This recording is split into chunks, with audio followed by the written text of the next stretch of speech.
গোৰ্খা উন্নয়ন পৰিষদৰ আমাৰ আবণ্টিত পুঁজিৰ যোগেদি বাক্সা আজি নিকাশিত গোৰ্খা ছাত্ৰ সন্থাৰ কাৰ্যালয়ৰ প্ৰাংগণত ভাৰতৰ অন্যতম গোৰ্খা স্বতন্ত্ৰ সেনানী শ্বহীদ মেজৰ দুৰ্গা মল্লৰ আমি প্ৰতিমূৰ্তিৰ কাৰণে আধাৰিলা অনুষ্ঠানটো আজি সম্পন্ন হ'ল।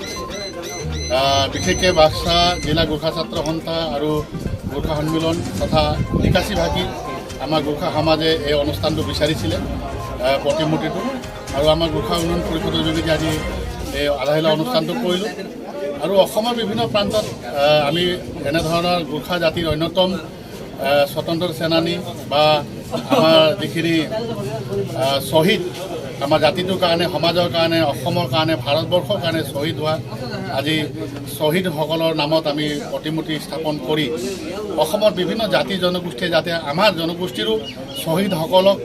কিতাপ পত্ৰই নহয় সামাজিক ৰূপে চিনাকি হোৱাৰ এটা সন্ধান বিচাৰি আমি বিশেষকৈ শোণিতপুৰ জিলাত আমি প্ৰসাদ সিং চুব্বা যিজন ব্যক্তি এসময়ত আমাৰ মহাত্মা গান্ধী লগত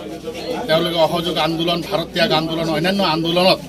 সহযোগিতা প্ৰদান কৰি অহা তেনেজন মহান ব্যক্তিৰ নামত আমি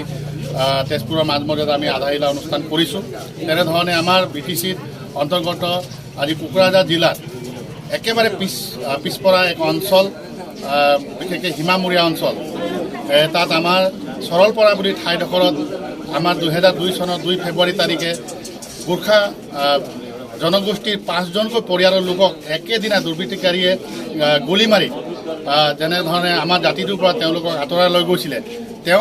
তেওঁলোকৰ যাতে আত্মা সদ্গতি পায় বা তেওঁলোকৰ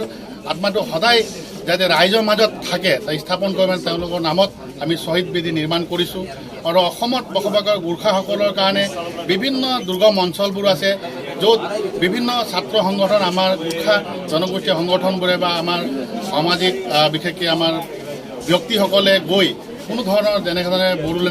বড়োলেণ্ড গেষ্ট হাউচ আছে, আজি ৰাভালেণ্ডত গ'লে ৰাভালেণ্ড গেষ্ট হাউচ আছে, তেনে মিচিং অট'নমাছ কাউন্সিলত গ'লে মিচিং গেষ্ট হাউচ আছে। তেনেধৰণে আমি অসমৰ বিভিন্ন প্ৰান্তত আমি গোৰ্খা গেষ্ট হাউচ নামাকৰণে আমি বিশেষকৈ বকত এটা আমি স্থাপন কৰিছোঁ। তেনেধৰণে এইবাৰ আমি ধেমাজিত স্থাপন কৰিছোঁ। আৰু গোৰ্খা সন্মিলনৰ কাৰণে আৰু গোৰ্খা ছাত্ৰ সন্থাৰ কাৰণে বিভিন্ন সামাজিক অনুষ্ঠানবোৰ কৰিবৰ কাৰণে অসুবিধা হোৱাত তেওঁলোকৰ অফিচ নিৰ্মাণেই হওক বা বিভিন্ন সামাজিক অনুষ্ঠান কৰিবৰ কাৰণে আমি আগবাঢ়ি গোৰ্খা উন্নয়নমূলক কাম আমি গোৰ্খা উন্নয়ন পৰিষদৰ যোগেদি আমি কাম কৰি আহিছোঁ। পৰিষদে যি ধৰণে আমি আশা কৰিছিলোঁ সেই ধৰণে আমি ৰাইজক আমি সন্তুষ্ট কৰিব পৰা নাই, কিন্তু আমি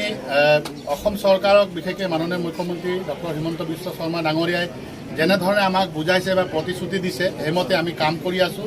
পৰ্যাপ্ত পৰিমাণে আজি তাৰিখলৈকে আমি গোৰ্খা উন্নয়ন পৰিষদে আমি পুঁজিটো পোৱা নাই, তৎসত্ত্বেও আমি যিমান পুঁজি দিছে সেইটো আমি সৎ প্ৰয়োগ কৰি আমি জনতাৰ মাজত সোমাই আমি জনসাধাৰণৰ কাম কৰি গৈ আছোঁ। আৰু আমাৰ আশা ৰাখিছোঁ যাতে গোৰ্খা উন্নয়ন পৰিষদ এটা উন্নয়ন পৰিষদেই নহয়, গোৰ্খা জনগোষ্ঠীৰ লোকসকল অসমৰ বিভিন্ন প্ৰান্তত প্ৰায় 25 লাখৰো অধিক যিহেতু আমাৰ গোৰ্খা লোক অসমত বসবাস কৰে, সেইকাৰণে আমি এই চেনেলৰ যোগেদি মাননীয় মুখ্যমন্ত্ৰী ডাঙৰীয়াকে আহ্বান জনাম যে আমাৰ যিখিনি পুঁজি এতিয়ালৈকে আমি পাই আছোঁ সেই পুঁজি পৰ্যাপ্ত পৰিমাণে নহয়, আৰু সেই পুঁজিটো বঢ়ালে আমি আচলতে জনতাৰ মাজত গৈ জনসাধাৰণৰ উপকৃত হ'ব পৰাকৈ আমি কাম কৰিব পাৰিম। আৰু এই মই বিশেষকৈ মাননীয় মুখ্যমন্ত্ৰীক আহ্বান জনাম। মই এসময়ত গোৰ্খা জনগোষ্ঠী সংগঠনৰ নেতৃত্ব প্ৰদান কৰা অহা ব্যক্তি। আজি যি কি নহওক এই দাবীটো কোনো চৰকাৰে বিৰোধী দাবী নহয়। আজি অসমত বিভিন্ন জাতি জনগোষ্ঠী যি ধৰণে তেওঁলোকৰ ন্যায় স্বাৰ্থৰ কাৰণে সংগ্ৰাম কৰি তেওঁলোকৰ অট'নমাছ বডি পাইছে বা এটা বিশেষকৈ এটা সাংবিধানিক সুৰক্ষা পাইছে, সেইমতে আমিও আজি গোৰ্খা উন্নয়ন পৰিষদৰ যদি মই অধ্যক্ষ হ'লোঁ, মই অসম চৰকাৰক আমি কাটৰে আহ্বান জনাম, যিহেতু আমাৰ দল সংগঠনবোৰে বা জনতাই আচলতে বিচাৰে, দল সংগঠনে বিচৰা বস্তু নহয়, আচলতে সৰ্বসাধাৰণ গোৰ্খা যিখিনি খিলঞ্জীয়া গোৰ্খাসকলে পোৱাৰ যোনটো প্ৰাপ্য অধিকাৰ গোৰ্খা অট'নমাছ কাউন্সিল ছেটেলাইট ভিত্তিত হ'লেও প্ৰদান কৰিব, এই কথাত কিন্তু আমি গোৰ্খা উন্নয়ন পৰিষদে কিন্তু আশাবাদী হৈ আছোঁ।